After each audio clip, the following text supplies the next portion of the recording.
energía todavía, ¿no? ¿Sí? Algo queda. Bueno, damos gracias al Señor por estar una vez más en su casa. ¿Todos tienen el bosquejo del sermón de hoy? ¿Alguien no lo tiene? Por favor, levanten la mano. ¿Todos tienen? ¿Lápiz? ¿Todos tienen? Perfecto. Esos lápices, por favor, después los devuelven, porque hemos comprado más, pero hay que devolverlos para que sirvan para otra oportunidad. Gracias al Señor por este nuevo día que nos da, esta nueva semana. Fíjense que estamos en estos 40 días con propósito. La semana pasada, por razones obvias, que el colegio fue utilizado para las votaciones, tuvimos que pasar por alto la semana correspondiente a lo que vamos a ver hoy. Fuiste formado para ser como Cristo. Fuiste creado para ser como Cristo. El propósito 3 corresponde a la semana pasada. ¿Ya? Mauricio tiene hojas. Entonces vamos atrasados una semana para que aprovechemos de ponernos al día. Y de esta forma estamos todos en la misma sintonía. Entonces, hoy deberíamos de estar en el día 35, pero debido a que nos atrasamos una semana, vamos al día 28. Así que tenemos todavía tiempo. Hay algunos que están un poquito atrasados con la lectura, así que tenemos tiempo para ponernos al día. Si les preguntara, ¿cómo es Jesús? O ¿cómo es Jesús? Porque dice el título, fuiste creado para ser como Cristo, pero para saber cómo tenemos que ser, la pregunta es, ¿cómo fue Jesús? ¿Qué dirían ustedes? ¿Cómo fue Jesús? Porque tenemos que parecernos a Él. Atrévanse. ¿Cómo fue Jesús? Perfecto. ¿Ya? Muy bien. ¿Qué más? ¿Cómo fue Jesús? Lleno de amor, humilde. Él es Dios. Miren, si nosotros queremos saber cómo fue Jesús, tenemos que ir a Gálatas, capítulo 5, versículo 21 y 22. El fruto del Espíritu Santo. Esas 9 virtudes que están allí detalladas nos hablan precisamente del carácter de Jesús. Fíjense que la vida consiste en relaciones humanas, relaciones con Dios, relaciones con la creación. Si nosotros queremos saber si nos estamos pareciendo un poco más a Jesús, tenemos que ver de qué manera nos estamos relacionando con los demás. Fíjense, esa es una buena clave. Si tú quieres saber cómo estás, si estás en sintonía con Jesús o no, piensa cómo te estás relacionando con los demás. Y aquí el relacionarnos con los demás significa observar cómo te estás relacionando con tu esposa, con tu esposo, con tu familia, con tus compañeros de trabajo, con los hermanos de la iglesia. Porque la vida cristiana no es una vida para llevarla solo, Dios y yo en intimidad únicamente. Cuando contemplamos la cruz de Jesús, por ejemplo, vemos que hay una relación horizontal, hay una relación vertical, una relación con Dios y una relación con los demás. Por lo tanto, nadie puede vivir el cristianismo a solas. Nadie puede pretender vivir el cristianismo alejado de los creyentes. Por eso es que no hay discipulado verdadero sin compañerismo con otros cristianos. No existe. Y esa es la gracia, ese es el fin de la iglesia. Ayudarnos a parecernos un poco más a Jesús. Dice allí en Romanos 8, versículo 29, si podemos leer juntos este texto.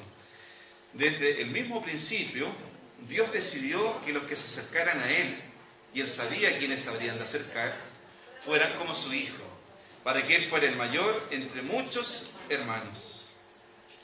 El propósito de Dios es que nosotros nos parezcamos día a día un poco más a Jesús. Un poco más a Jesús. Jesús, dice acá Pablo en Romanos, es el mayor entre muchos hermanos. Bueno, dice Efesios 4:15 también, más bien al vivir la verdad con amor, creceremos hasta ser en todo como aquel que es la cabeza, es decir, Cristo. ¿No será un poco ambicioso que nosotros queramos parecernos a Jesús? Alguien podría decir, pero esta es una utopía. Está bien ser miembro de una iglesia, está bien ser una buena persona, pero aspirar a parecernos a Jesús, ¿no será mucho? Bueno, pero la Biblia es clara, ¿verdad? Él es nuestra meta, Él es nuestro modelo a seguir. Y hay un libro antiguo, muy antiguo, que lleva por título ¿Qué haría Jesús en mi lugar?, donde el autor presenta en esta novela distintas acciones a las cuales se ven enfrentadas un grupo de creyentes. Y el pastor de esa novela, de ese libro, le plantea a los hermanos, le dice: hermanos, a partir de esta semana, de cualquier decisión que ustedes quieran tomar, háganse la siguiente pregunta: ¿qué haría Jesús en mi lugar? Y esa iglesia comenzó a experimentar un cambio, porque todos se preguntaban antes de: ¿qué haría Jesús en mi lugar? Tengo un problema con mi hijo, o tengo un problema con mi esposa, con mi esposo. ¿Qué haría Jesús en mi lugar? ¿Cómo respondería Jesús? Recuerdo esa novela que dice que había un hombre que era dueño de un periódico, y cuando llegó el momento de la publicidad, él dijo: bueno, ¿qué haría Jesús si fuese dueño de este periódico? ¿Haría publicidad a ciertas cosas? Y él dijo: no, yo quiero actuar como Jesús. Y bueno, no le fue muy bien en su negocio, ojo, no le fue muy bien en su negocio, porque él quería ser como Jesús. Entonces, si tú y yo queremos parecernos un poco más a Jesús, prepárate, porque nos vamos a meter en líos, nos vamos a meter en problemas. En algunos momentos, en los trabajos, algunas personas dicen: bueno, una mentira piadosa puede salvarnos de una situación determinada. Pero ojo, si nos queremos parecer a Jesús, vas a tener problemas, vamos a tener conflictos. Bueno, el tercer propósito en la vida es ser como Cristo. Y a esto le llamamos el discipulado. Ahí está, vayamos completando sus hojitas. El discipulado. La palabra discípulo tiene la misma raíz que la palabra disciplina. Disciplina es seguir, es continuar, es desafiarse, avanzar, practicar, sin desmayar. La disciplina. Y ante cualquier disciplina, ya sea deportiva, incluso disciplinas intelectuales, físicas, se necesita práctica permanente. Y el discipulado, el seguimiento de Jesús, también nos lleva a practicar permanentemente con nuestro Maestro Jesús y avanzar hacia lo que Él espera de nosotros.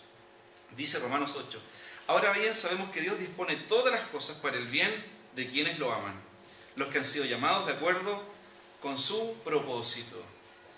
Cuando nosotros espiritualizamos todo y decimos todas las cosas nos ayudan a bien, wow, pensamos solamente en las cosas buenas. Pero cuando hay conflicto, cuando hay dificultades, podemos aplicar también de la misma manera el texto. Cuando las cosas no van bien, ¿nos ayudarán las cosas malas también a parecernos un poco más a Jesús? Vamos a ver 3 herramientas insospechadas que el Señor utiliza para que tú y yo nos parezcamos un poco más a Jesús. La primera: Dios usa nuestros problemas para enseñarnos a confiar en Él. Nuestros problemas. ¿Quién no tiene dificultades, verdad? ¿Quién no tiene problemas de distinta índole? Hay problemas económicos, problemas personales, todos los tenemos, todos. Pero los problemas pueden ser una herramienta poderosa que Dios quiere utilizar para enseñarnos a confiar en Él. ¿Te imaginas cómo sería una vida sin problemas? Sería la vida ideal. Sería la vida ideal, que no tuviésemos ningún conflicto, que no tuviésemos ningún problema. Pero eso va a ocurrir únicamente en el cielo, va a ocurrir únicamente cuando estemos con Dios. Pero acá en la tierra vamos a tener que lidiar día a día, permanentemente, con problemas, con dificultades. Ahora, ¿cómo nosotros podemos tratar con estos problemas? ¿Cómo podemos enfrentar estos problemas? Y en estos problemas, ¿cómo aún más podemos ejercitar la fe? Ahí está el desafío. Dice Romanos 5. También en nuestro sufrimiento, porque sabemos que el sufrimiento produce perseverancia. La perseverancia produce entereza de carácter. Y la entereza de carácter produce esperanza. Algunos de ustedes este año han tenido graves problemas, serios problemas. y hemos orado, hemos compartido algunas dificultades. Y ante las dificultades nos preguntamos, bueno, ¿pero por qué, Señor, ocurren estas cosas? ¿Por qué? Pero Dios, que tiene todo el poder, toda la autoridad, en algún momento Dios nos revelará el propósito o el motivo de nuestros sufrimientos o de nuestras dificultades. Fíjate, si tú miras hacia atrás, miras lo que Dios ha hecho en tu vida, seguramente tú puedes pensar, yo no soy lo que Dios espera de mí, pero yo te aseguro que tú no eres la misma persona que hace 5 años atrás. Es verdad. No somos quienes debiéramos ser, pero tampoco somos quienes éramos. Dios en su misterio, en sus obras misteriosas, va trabajando con nosotros y va trabajando en nosotros. Y yo te aseguro que las mayores lecciones que hemos aprendido de la vida es cuando hemos pasado por algunas dificultades, por algunos problemas. Pero eso lo entendemos con el tiempo. Dios dispone que aquellas cosas negativas se transformen en instancias de aprendizaje para que nosotros nos parezcamos un poco más a Jesús. Bueno, dice en Marcos capítulo 14, fueron a un lugar llamado Getsemaní y Jesús les dijo a sus discípulos, siéntense aquí mientras yo oro. Y comenzó a sentir temor y tristeza. Es tal la angustia que le invadía, que se sintió morir. Y dijo, quédense aquí y vigilen. Miren cómo Jesús se sintió. Con temor, con tristeza, con angustia, se sintió morir. El Hijo del Hombre, Dios hecho hombre, se sintió de esta forma, de esta manera. En tus sufrimientos, en tus temores, en tus tristezas, en tus angustias, Dios también se identifica a través de Jesús contigo. Porque Él no es un Dios que está allá lejos de nosotros. Invadió nuestra humanidad y aquí y ahora sabe lo que te pasa, lo que tú estás viviendo. Conoce todo. Y como dice la palabra de Dios, tenemos un sumo sacerdote que se apiada de nosotros, porque Él también fue tentado en todo, pero no pecó. Incluso cuando estás enfrentando las tentaciones más grandes, Jesús sabe comprender lo que te estás viviendo, porque Él fue tentado en todo, según nuestra humanidad. La única diferencia es que Él no cedió a la tentación. Abba Padre, dijo Jesús, todo es posible para ti. No me hagas beber de este trago amargo, pero no sea lo que yo quiero, sino lo que quieres tú, Señor. Nosotros no queremos enfrentar el dolor, no nos gusta el dolor. A mí no me gusta el dolor ni el sufrimiento. ¿A quién le puede gustar? Pero Dios nos empuja a veces a enfrentar situaciones complejas, o nosotros mismos somos empujados por las circunstancias, pero Dios, que tiene el control de todo, Él tiene las respuestas también para lo que tú estás viviendo. Y en algún momento te va a revelar el propósito de las cosas que has vivido. Para ello necesitamos nosotros un diario espiritual. Yo sé que esto del diario espiritual es un poco raro, ¿no? Cuando enfrentamos los problemas, yo sé que en el disco duro nosotros grabamos todo acá en la cabeza. No es necesario estar registrando todo. Antiguamente se utilizaban mucho los diarios de vida, no sé, sobre todo las damas utilizaban muchos diarios de vida. ¿Llevan alguna de ustedes todavía un diario de vida o no? Y con candado, con llave y todas esas cosas. Mis hermanas, por ejemplo, yo sé que ellas tenían, yo de vez en cuando buscaba el diario de mi hermana y empezaba a leer los secretos de sus amores, las cosas que se no se debe hacer, ¿no? Pero el riesgo también de llevar un diario de vida es ese. Pero fíjate, lleva un diario espiritual para registrar tus experiencias con Dios, lo que Dios está haciendo contigo, lo que ha hecho en tu vida pasada. Aunque no anotemos nada, pero tenemos el diario acá, metido en la cabeza. Recuerdo muy bien. Y fíjense que lo que más recordamos son aquellas cosas quizás dolorosas que hemos vivido. Recuerdo el conflicto que hubo en mi iglesia en tal tiempo. Recuerdo el problema cuando esta persona se enfermó. Recordamos la pérdida de nuestro ser querido en tal fecha. La Biblia dice que, ahí en Números, por mandato del Señor, Moisés anotaba cada uno de los lugares de donde partían y a dónde llegaban. Miren qué interesante. Vamos llegando a este lugar, kilómetro tanto. Dios nos dio agua de la roca. Dios nos dio maná del cielo. Dios envió codornices para sostenernos. Dios dividió el mar y pasamos en seco. Dios detuvo las aguas del Jordán y pudimos cruzar para conquistar la tierra. Moisés llevaba un registro de los lugares de dónde partían, a dónde llegaban. En tu historia de fe, en tu historia de hombre y de mujer de Dios, también tú llevas un registro de las etapas por las cuales has pasado. Y el estar acá es un nuevo hito en la historia de Dios contigo. El estar acá hoy es una nueva historia que Dios está escribiendo con cada uno de nosotros. Y Dios, como le gusta soñar y le gusta sorprendernos, seguramente tiene muchos hitos más, muchos momentos para sorprendernos. Momentos de alegría, de regocijo, pero también momentos de dificultad, de crisis y de amargura. Pero Dios, como no desprecia ningún dolor, Dios utilizará todo lo que tú has vivido, lo que vas a vivir, para transformarte y para hacerte más parecido a su Hijo. Ten presente la recompensa. Dice Pablo escribiendo a la iglesia en Corinto: todos los sufrimientos ligeros y efímeros que ahora padecemos producen una gloria eterna que vale muchísimo, muchísimo más que todo sufrimiento. Si sufrimos con Él, también reinaremos con Él. Y si morimos con Él, viviremos con Él. En segundo lugar, aparte de que Dios utiliza los problemas para enseñarnos a confiar en Él, fíjate, Dios usa la tentación para enseñarnos a obedecer. ¡Wow! La tentación puede ser una herramienta que Dios usa para parecerme más a Él. Cada día somos tentados en distintas formas, de distintas maneras. La tentación no es pecado, porque Jesús fue tentado en todo. Y si Jesús hubiese sido, si la tentación fuese pecado, Jesús hubiese sido el primer pecado. Él fue tentado, pero nunca cedió a la tentación. Ahora, ¿por qué la tentación se presenta? Porque frente a la tentación nosotros tenemos dos opciones.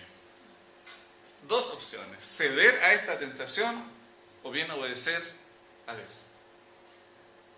Por ejemplo, la mentira. O cuando tú estás tentado para hablar mal de otra persona, por ejemplo. Alguien viene con un comentario y te dice: mira, te quiero contar pero queda entre nosotros nomás. Generalmente, ese queda entre nosotros nomás, no queda entre dos personas. Generalmente. Tú tienes dos opciones frente a esa tentación de querer comentar a los demás: guardar para ti eso y con Dios, o bien difundir, ya sea que tengas la razón o no la tengas. Y eso ocurre con todas las tentaciones. Fíjense la primera tentación en el huerto, allá en Génesis. Con que Dios os dijo la serpiente, ¿no? La astuta serpiente: no coman de todo árbol que está plantado acá, en el huerto. ¿Qué hizo Adán y Eva? Se dieron a la tentación, ¿verdad?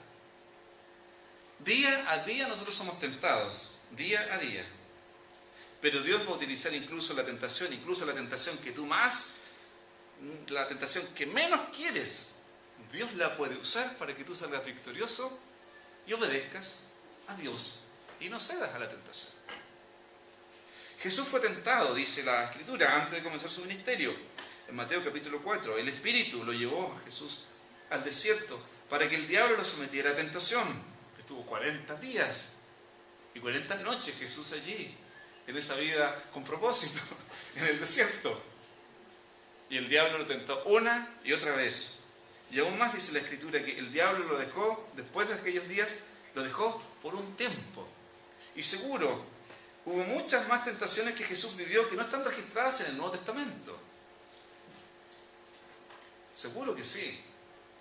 ¿Creen ustedes que Jesús fue tentado en algún momento para darles a sus enemigos lo que ellos de verdad merecían? Yo creo que sí. ¿Creen que Jesús en algún momento fue tentado para no llegar a la cruz y volver por otro camino y hacer su propia voluntad y no la del Padre? Evidentemente, evidentemente.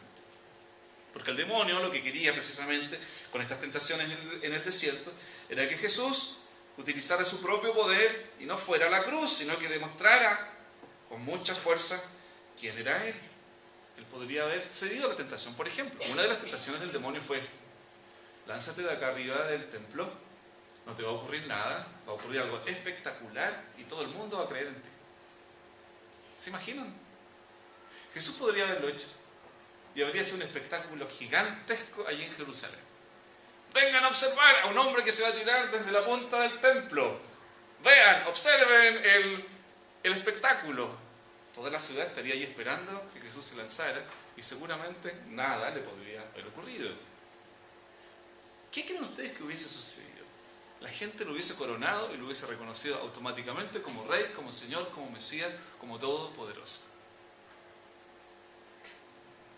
Pero el plan de Dios era otro: que Jesús cargara su cruz, que Jesús llegara hasta el Gólgota, que derramara su sangre y a través de aquel sacrificio la humanidad fuese salvada. Pero la tentación siempre va a apelar a nuestro yo, a nuestro egoísmo, al tú puedes, no te va a afectar, tú eres superhombre, tú eres una supermujer, tú puedes. Pero Jesús respondió a la tentación con la palabra de Dios y respondió diciendo: bueno, tú quieres esto, pero la Biblia dice y Dios dice otra cosa. La tentación nos ayudará entonces a obedecer a la voluntad de Dios. Para que ello ocurra necesitamos concentrarnos en buenos pensamientos. Les comentaba a mi grupo pequeño esta mañana que una persona en la semana conversó conmigo y me dijo, una persona no cristiana, me dice: yo odio con todo mi corazón a tal persona. Yo la odio. Y si analizamos la historia, el por qué esa persona decía aquello, tiene toda la razón, quizás humanamente hablando. Pero fíjense, lo que precisamente quiere la tentación o quiere el demonio con nosotros es que nosotros seamos desdichados, infelices y no nos parezcamos a Jesús. Lo que el demonio quiere con cada uno de nosotros es destruirnos y tirar por la borda todo lo que Jesús ha hecho. Por eso que necesitamos cuidarnos. Por eso es que necesitamos ser fieles a Jesús. Por eso es que necesitamos, como dice acá, llenarnos de buenos pensamientos. Porque lo que habrá en nuestra cabeza nos llevará a buenas acciones. Todo lo verdadero, todo lo respetable, todo lo justo, dice Pablo, considérenlo. Necesitamos llenar nuestra cabeza de buenos pensamientos. Pero fíjense que además necesitamos un compañero espiritual. Un compañero espiritual. El propósito de estos 40 días, al agruparnos en estos grupos pequeños y al tenernos conectados unos con otros, es precisamente ayudarnos a aquello. Muchos de nuestros sufrimientos, quizás de las dificultades que nosotros llevamos a cuestas, se solucionarían o serían más ligeros si contáramos con una persona, un hombre, una mujer, que nos ayude. Alguien con quien conversar. Ahora, en el mundo evangélico es más complicado. Fíjense que la confesión en la Iglesia Católica quizás puede ayudar un poco a eso. La gente va donde el sacerdote, allí en un confesionario, y le cuenta sus pecados, ¿no? Una vez conversé con un sacerdote y le pregunté, bueno, ¿cómo es esto de que la gente te cuenta los pecados? ¿Es verdad? Sí, me dijo un compañero que tengo en la universidad. Sí, la gente me cuenta. ¿Y qué haces tú? Bueno, yo le digo que el Señor le perdona y la persona queda más liviana, más libre. Es muy terapéutico. Fíjense que en cierta medida no nos vamos a meter en temas de doctrina y nada de aquello. Podemos cuestionar la confesión. Pero fíjense que es bíblico cuando en la palabra de Dios en Santiago dice: confesaos vuestras ofensas unos a otros para que seáis sanados, dice Santiago. Ojalá cada uno de nosotros tuviese un amigo o una amiga espiritual a quien contarle parte de la vida. La vida es muy complicada, hermanos, hermanas, es compleja, pero es más fácil si tú tienes a alguien en quien confiar. Es una bendición muy grande contar con alguien en quien uno pueda confiar. Y si tú no tienes a alguien en quien confiar, pídele a Dios en oración. Dios, yo quiero o necesito, primero, yo ser confiable para apoyar a alguien, pero Señor, yo necesito también confiar en alguien. Podríamos agregar una bienaventuranza a las bienaventuranzas de Jesús, ¿no? Bienaventurado aquel que encuentra un amigo fiel o una amiga fiel en quien confiar. Dios nos ha creado para vivir en comunidad, para estar unidos unos con otros. Pero esa super espiritualidad enajenante que a veces nos aleja de los demás, esa espiritualización que a veces llega a convertirse en enajenante, nos hace mal. Nos hace mal. Tú y yo necesitamos a alguien en quien confiar nuestras dificultades, nuestras debilidades. Busca un compañero espiritual en tu grupo pequeño, en tu iglesia, en tu familia, no sé, pídele al Señor. Quizás alguien está enfrentando la misma dificultad que tú estás enfrentando. Quizás alguien tiene las mismas tentaciones que tú estás viviendo. Quizás alguien tiene las mismas debilidades que tú tienes. Necesitamos abrir el corazón con alguien que nos ayude a orar, que nos ayude a enfrentar la vida, que nos ayude a afirmar el corazón, que nos ayude con un WhatsApp, con una llamada telefónica, con un mensaje de texto que nos diga, estoy orando por ti. No te aísles, busca a alguien y sé tú también parte de lo que Dios quiere hacer en la vida de otra persona. En tercer lugar, aparte de los problemas, de la tentación, fíjate, Dios usa el mal que nos hacen para enseñarnos a perdonar. Este quizá es uno de los puntos más complicados. Dios utiliza el mal que nos hacen para enseñarnos a perdonar. ¿Recuerdan a José en el Antiguo Testamento? En Génesis, capítulo 50, versículo 20, cuando los hermanos de José lo venden y lo echan allí a un pozo y la túnica se la quitan y la manchan con sangre de un animal y la llevan a su padre y le dicen, no sabemos qué ha pasado con nuestro hermano José, pero en el fondo la estrategia de ellos era que lo vendieron a unos mercaderes, ¿recuerdan la historia?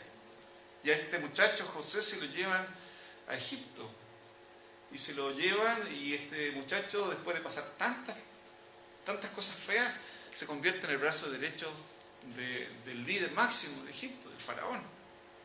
Y cuando hubo una hambruna terrible en la tierra de su familia, van sus hermanos a buscar comida. José se da cuenta quiénes son, los identifica. Los hermanos no se dan cuenta que están frente a su hermano, que ellos lo quisieron matar y lo quisieron hacer desaparecer del mapa. Pero cuando José se revela a sus hermanos, les dice, es verdad que ustedes pensaron hacerme mal, pero Dios transformó ese mal en bien para lograr lo que hoy estamos viendo, salvar la vida de mucha gente. La primera reacción de nosotros cuando nos hacen mal es devolver también con mal. O de inmediatamente cerramos las cortinas y decimos, no, con esta persona, no. Bueno, es verdad que con algunas personas quizás, no sé, Dios nos va a sacar de nuestro lado a algunas personas que no nos hacen bien, pero eso es obra de Dios. Pero en cuanto dependa de nosotros, dice la Biblia, estén en paz con todo el mundo. Piensa tú, por un momento, es la persona más desagradable con la cual tú no quisieras estar sentada acá, hoy día, ahí a tu lado. Piensa por un momento, ¿cuál sería la persona o las personas más desagradables con las cuales tú no quisieras cruzarte nunca más en la vida?